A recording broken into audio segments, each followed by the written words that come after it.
Tak sengaja mengintip wanita mandi, sahabat Nabi Muhammad ini tiba-tiba menangis, pingsan, lalu meninggal dunia. Menakjubkannya lagi, kematiannya bahkan membuat gempar para malaikat. Dikisahkan dalam kitab Mukhtasar Kitabit Tawabin yang ditulis oleh Ibnu Qudamah, bahwa dahulu ada seorang pemuda tampan bernama Salabah bin Abdurrahman. Ia merupakan sahabat Nabi yang sangat cinta dan patuh kepada baginda Nabi Muhammad Shallallahu Alaihi Wasallam. Suatu ketika saat Salabah hendak pulang, di tengah perjalanan ia melewati satu rumah yang sangat sederhana. Kebetulan rumah itu terbuka pintunya, dan tanpa sengaja, saat melintasi rumah itu Salabah menoleh ke arah pintu rumah yang terbuka. Bersamaan dengan itu, ia tanpa sengaja melihat seorang wanita penghuni rumah yang kebetulan keluar dari kamar mandi. Karena kejadian itu, Salabah lalu menangis sejadi-jadinya. Ia berlari tanpa arah sampai keluar dari kota Madinah. Rupanya, ia malu atas perbuatan yang baru saja ia lakukan. Ia berkata, "Mataku ini tak pantas memandang wajah mulia Rasulullah Shallallahu Alaihi Wasallam. Tubuh ini tak pantas bersanding dengan tubuh mulia Rasulullah Shallallahu Alaihi Wasallam." Salabah berkata dengan wajah yang masih menangis. Begitu besar rasa cintanya kepada baginda Nabi Muhammad Shallallahu Alaihi Wasallam. Namun, ia merasa tak tulus dalam cintanya karena telah melanggar apa yang dilarang oleh sang kekasih tercinta. Salabah malu dan merasa tak pantas lagi bersama sang Nabi. Meskipun, pada hakikat perbuatan itu tidak melanggar karena dilakukan tanpa sengaja. Akhirnya, Salabah lalu bersembunyi di antara dua bukit di perbatasan kota Madinah. Setelah beberapa hari, Rasulullah tak melihat Salabah, beliau pun bertanya kepada para sahabat, "Kemanakah Salabah? Apakah dia sakit?" Akhirnya, Rasulullah mengutus sahabatnya yaitu Umar bin Khattab dan seorang yang menemani untuk mencari Salabah. Berangkatlah Sayyidina Umar pergi mencari Salabah ke tempat yang diisyaratkan oleh baginda Rasul. Setelah sampai di tempat tersebut, sahabat Umar tak menemukan siapapun, yang ada hanyalah bukit berbatu dan hamparan padang pasir. Sahabat Umar terus menyusuri padang pasir yang menghampar.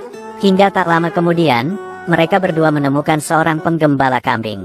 Sahabat Umar pun menghampiri si penggembala dan bertanya, "Hai Bapak, apakah engkau melihat seorang pemuda dengan ciri-ciri ia orangnya periang dan selalu tersenyum?"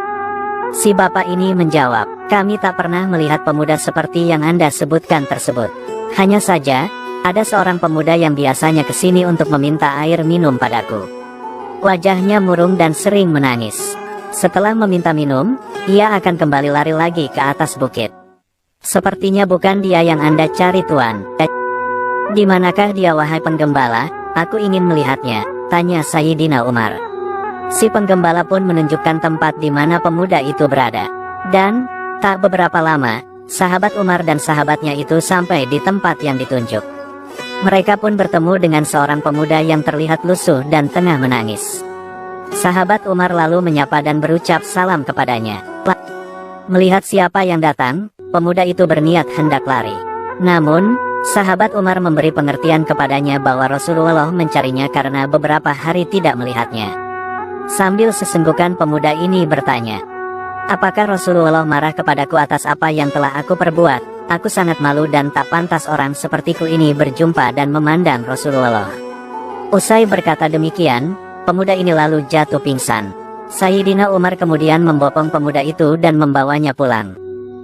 Setelah sampai di kota Madinah, Sayyidina Umar menyampaikan bahwa Salabah bin Abdurrahman telah ditemukan.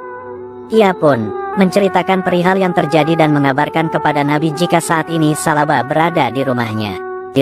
"Apakah perlu aku memanggilnya ya Rasulullah?" tanya Sayyidina Umar. "Tidak usah ya Umar, biar aku yang akan mendatanginya," kata Rasulullah. Kemudian, Rasulullah berangkat ke rumah Salabah diikuti beberapa sahabat. Sesampainya di sana, ternyata Salabah jatuh sakit. Rasulullah pun menghampirinya dan meletakkan kepala Salabah dalam pangkuannya. Namun, Salabah menolak dan berkata, "Jangan wahai Rasulullah. Tak pantas kepala yang hina ini berada dalam pangkuanmu." Nabi bertanya, "Ada pada denganmu wahai anak muda, kemanakah engkau beberapa hari ini wahai Ibni Abdurrahman?" Salabah lalu menjawab, "Betapa besar rasa cinta ini kepadamu ya Rasulullah. Namun aku merasa telah melukai perasaanmu atas apa yang telah aku perbuat. Salaba kemudian menceritakan apa yang dialaminya kepada baginda Rasul. Setelah mendengar penuturan Salaba, Rasulullah lantas tersenyum dan bangga atas cinta pemuda itu. Namun, takdir berkata lain. Usai Salaba menceritakan pengalamannya itu, ia pun menghembuskan nafas terakhirnya. Saat itulah Salaba meninggal dunia dalam posisi berada di pangkuan Rasulullah Shallallahu Alaihi Wasallam.